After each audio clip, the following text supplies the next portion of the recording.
আসিফ বলেন অথবা নাহিদ অথবা যারাই আছে ওইখানে, সাদিক, হাসনাত, এদের প্রত্যেকেই আমি যথেষ্ট রকম স্নেহ করি।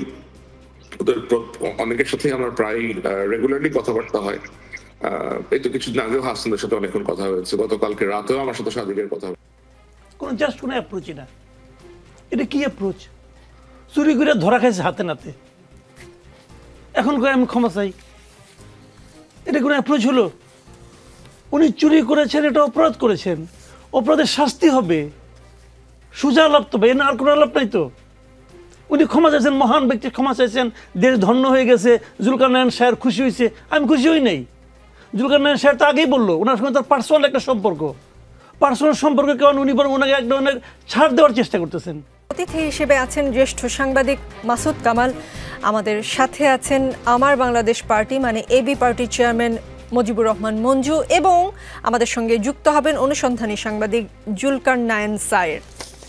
জুলকারনাইন সায়ের স্থানীয় সরকার, পল্লী উন্নয়ন ও সমবায় মন্ত্রণালয়ের উপদেষ্টা আসিফ মাহমুদ সজীব ভুঁইয়ার পিতা জনাব বিল্লাল হোসেনের প্রতিষ্ঠানের স্থানীয় সরকার প্রকৌশল অধিদপ্তরের ঠিকাদার তালিকাভুক্ত কপি আপনার হাতে।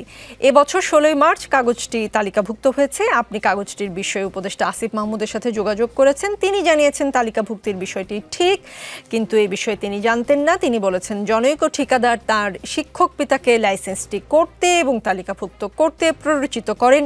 এই লাইসেন্স ও তালিকাভুক্তির ব্যবহার করে কোনো ধরনের কাজ করা হয়নি, এমন একটি লাইসেন্সের কথা আমরা আপনার মাধ্যমে জানতে পেরেছি। এবং পরবর্তীতে উপদেষ্টা আসিফ মাহমুদ তার ফেসবুক পোস্টে ক্ষমা চেয়েছেন এ নিয়ে, এবং আমরা যেটা জানতে পারি লাইসেন্সটি তার মন্ত্রণালয় থেকেই বাতিল করা হয়েছে। লাইসেন্সটির ব্যবহার হয়নি, বাতিল করা হয়েছে, কিন্তু লাইসেন্সটি আপনার হাতে না পড়লে ব্যবহার করা হতো কিনা এটি তো সাজিয়ে রাখবার জন্য আসলে এই ধরনের লাইসেন্স করা হয়নি, তাই তো? আপনাকে ধন্যবাদ। আসলে অবশ্যই সাজিয়ে রাখার জন্য তো কেউ নিশ্চয়ই লাইসেন্স করে না, এবং লাইসেন্স করে সেটাকে আবার পরে এনলিস্টেডও করে না। এটাকে একটা লাইসেন্স করা হয়েছে ব্যবসার ঠিকাদারি প্রতিষ্ঠানের, এবং লাইসেন্সটাকে পরবর্তীতে একই মন্ত্রণালয়, যে মন্ত্রণালয় ওই ব্যক্তির পুত্র উপদেষ্টা, ওই মন্ত্রণালয়ের অধীনে এটাকে আবার তালিকাভুক্ত করা হয়েছে। সুতরাং এটা যে একেবারেই একটা কনফ্লিক্ট অফ ইন্টারেস্ট অথবা স্বার্থের সাথে সাংঘর্ষিক বিষয়, সেটা নিশ্চয়ই বলার কোনো অপেক্ষা রাখে না। আর ওদের অনেকের সাথে আমার প্রায় রেগুলারলি কথাবার্তা হয়।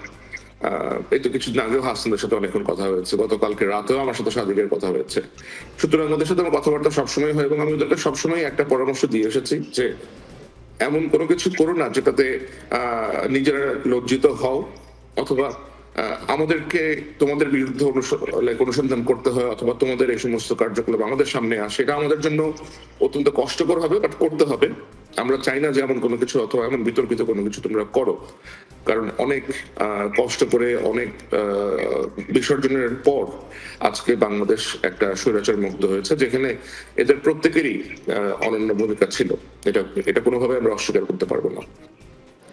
তো যে লাইসেন্সটা আমার সামনে এসেছে, আমি লাইসেন্সটি পাওয়ার পরপরই কিছু তথ্য যাচাই করে আমি আসিফকে ফোন করি, এবং আসিফকে আমি জিজ্ঞেস করি যে তোমার এই লাইসেন্সটা আমার কাছে আসছে, তুমি কি এটার বিষয়ে কোনো কিছু জানো কিনা। তো আমাকে বলে যে ভাই, আমি আসলে এরকম কোনো লাইসেন্স তথ্য জানি না, আমাকে একটু সময় দেন, আমি একটু চেক করে আপনাকে জানাচ্ছি।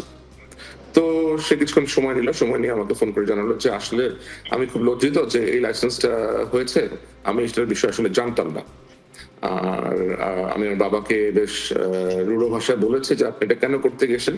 বাবা উত্তর দিয়েছেন যে তাকে কেউ প্ররোচিত করেছিল, কোন এক ঠিকাদার, ওই ঠিকাদারের প্ররোচনায় পড়ে আসিফের শিক্ষক বাবা এই কাজটি করেন। তো আসিফ আমাকে গতকালকে বলে যে এটা ব্যবহার করে কোনো রকমের ঠিকাদারি কাজ অথবা এমন কিছুই করা হয়নি।